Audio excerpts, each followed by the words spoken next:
कभी रूस की सरजमीन पर एक बुजुर्ग बादशाह हुकूमत करता था। उसकी 3 औलादें थीं, तीनों बेटे। जब बेटों की शादी का वक्त आया तो बादशाह ने एक अजीब हुक्म दिया। उसने कहा, मेरे शहजादों, तुम सब तीर कमान उठाओ और किले की छत से चलाओ।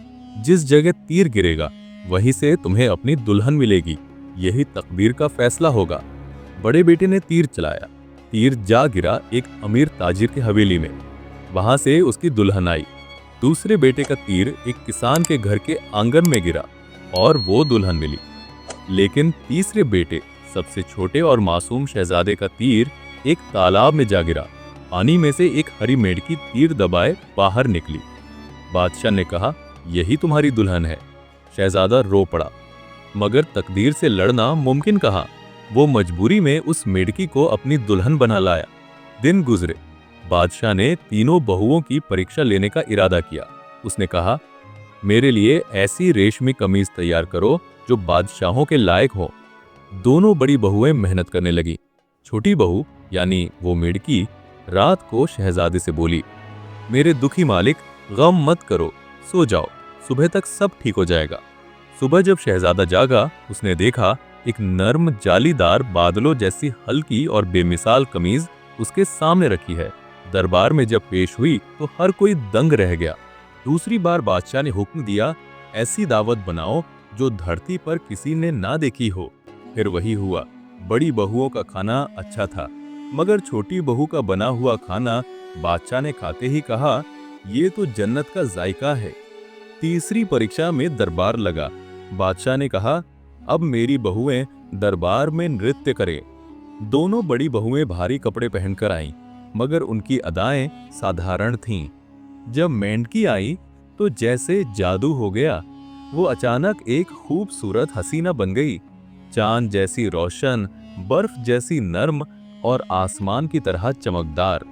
उसका नृत्य देखकर पूरा दरबार दंग रह गया। अब शहजादे के दिल में एक सवाल उठा। उसने सोचा, अगर मेरी बीवी असल में इतनी हसीन है तो फिर वो मेंढकी का रूप क्यों ओढ़े? जल्दबाजी और मोहब्बत ने उसके सब्र को हरा दिया। एक रात उसने चुपके से मेंढकी की खाल उठा ली और उसे आग में जला डाला।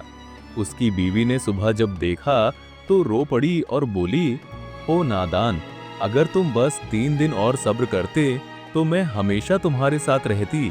अब मुझे जाना होगा। मेरे जादू का कैद अभी टूटा नहीं। मैं कोयल बनकर उड़ रही हूँ। अगर मुझसे मोहब्बत है तो ढूंढ लेना। और वो उड़ गई। अब शहजादा तड़प उठा। उसने कसम खाई कि चाहे पहाड़ों में जाना पड़े, चाहे जंगलों में भटकना पड़े, वो अपनी मोहब्बत को ढूंढ कर लाएगा।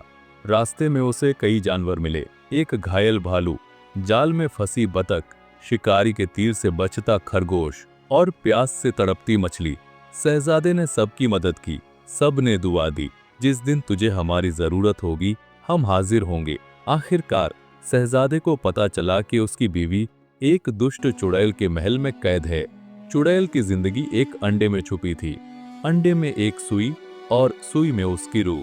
शहजादा परेशान खड़ा था कि तभी वही जानवर मदद के लिए आए। भालू ने पेड़ गिराया, बतख ने तालाब से अंडा निकाला, खरगोश ने उसे छीनकर शहजादे को दिया।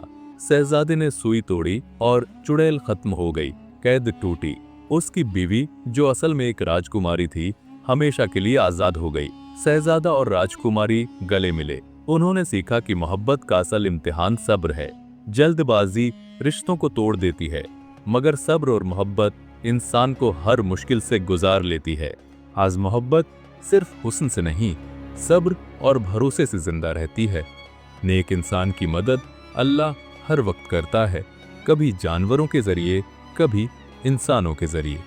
अगर आपको ये कहानी पसंद आई हो तो इसे लाइक करें, अपने दोस्तों के साथ शेयर करें और ऐसी ही दिल छू लेने वाली कहानियों के लिए हमारे चैनल सदियों का सफर को सब्सक्राइब जरूर करें। आपका एक छोटा सा कमेंट हमें और बेहतरीन कहानियां बनाने का हौसला देता है।